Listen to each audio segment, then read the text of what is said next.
Jonathan Castillo, as you probably know. And today I'm going to be discussing how geography has changed the world.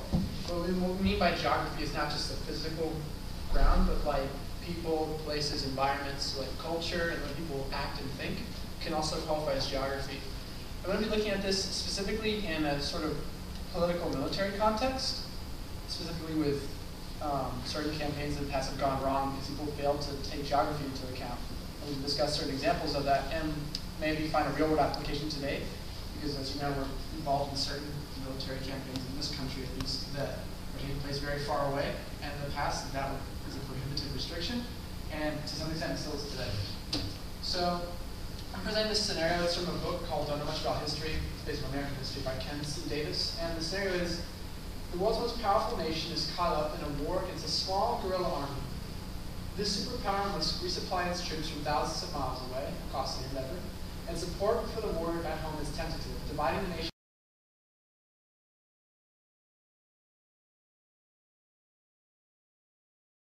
into people and leadership. The rebels also receive financial and military support from the superpower's chief military and political antagonists. As the war drags on and casualties mount, generals are disgraced, and rebels gain momentum even in defeat. So try to remember the gist of this scenario. And what we're going to do is go to this Poll Everywhere link. And so do a quick go to pollf.com. And try to answer, to which country, war, or conflict does Davis' scenario apply to? So the scenario of big superpower fighting a small guerrilla force and things going very bad with a superpower people. Just quick response, any war, country, company you can think of that this would apply to. Past or present.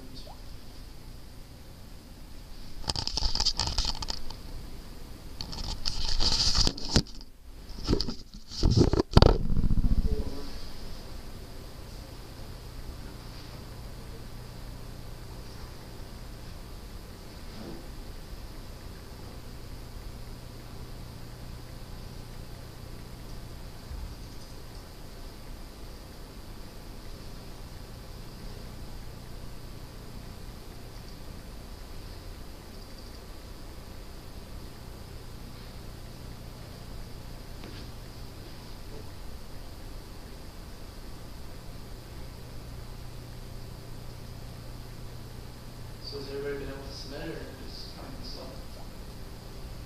It takes a little bit, but I actually just texted the wrong number too, so that's...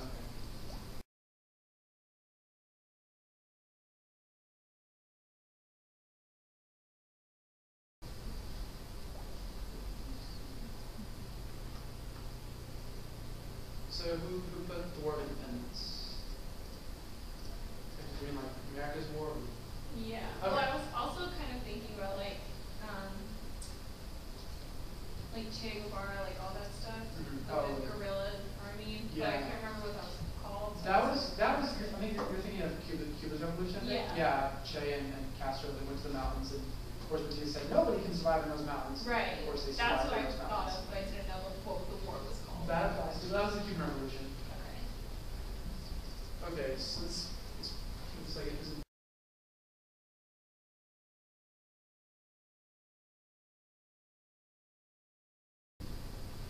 working isn't likely to change.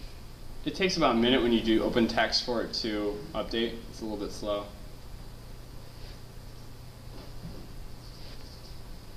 Okay, I guess it might just more helpful to have this by way of discussion now, since this is moving a little too slow for us. So does anybody would like to know what that scenario applies to? You name a few. So it could be the Afghanistan situation where you had the U.S. aiding the rebels there, and it could apply to Vietnam. It could apply to pretty much any conflict where Russia and the United States, or let's say France and England were involved, or anything like that.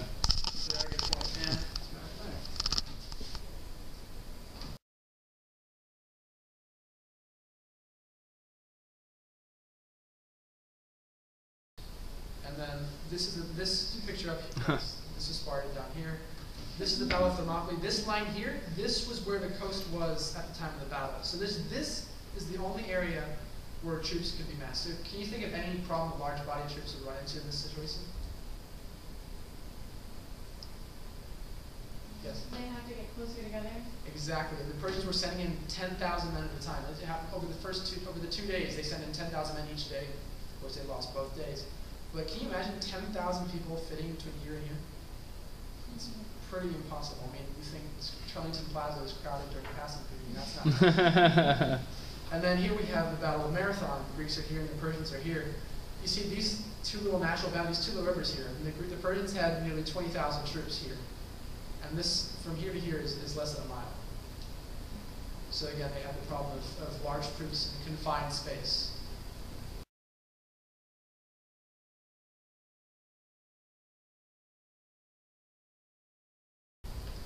And then we have this example. I didn't know about this until I did the research, but the British at one point did invade Afghanistan in the 1830s. So United Kingdom and Tsarist Russia at the time had this thing called the Great Game, where they were trying to buy their power in Central Asia, where the Russians would support somebody and the British got afraid. In this case, the Russians were supporting Afghanistan. The leader there was Dost Muhammad. And they were afraid that the Russians would get a foothold in Afghanistan and then threaten India. Of course, they couldn't allow that.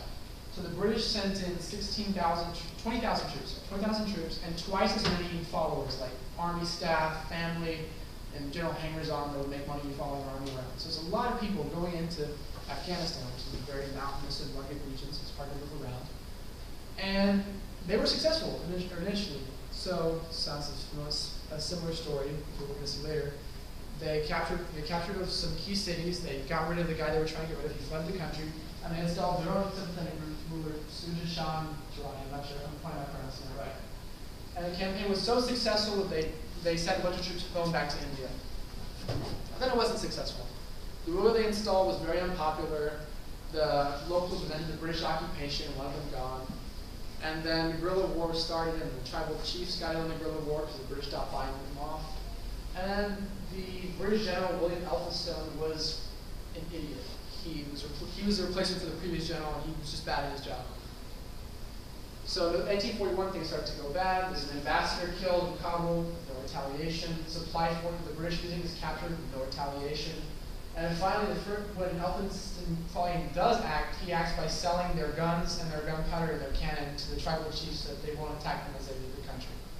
Which, of course, is what happens when 16,000 British soldiers and civilians leave. And they leave the 9th, they left the 6th, and by the 9th they were trying to get to Jalalabad from Kabul, which is 90 miles overland.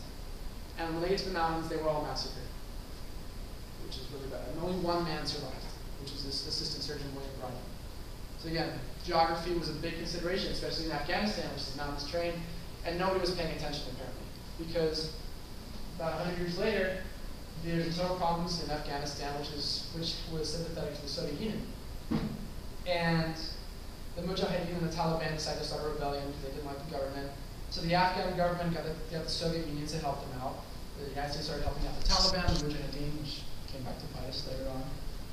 And as a result of this, the Soviets going into this country, which was next door, but still rugged terrain where you could hide and stuff, there were 86,518 Soviets and Afghan soldiers died, and then over 150,000 Mujahideen and Taliban got killed. So a lot of people are dying over this war that didn't have to happen. 1.5 million civilians killed, 3 million wounded, 7 million displaced inside and outside of the country. And part of it was because of U.S. intervention as well.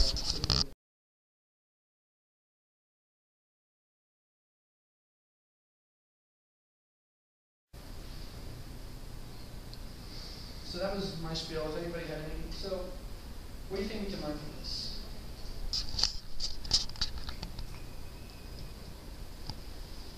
You're not going to say don't fight countries that are far away, but I don't want to say that because like sometimes I guess you have to.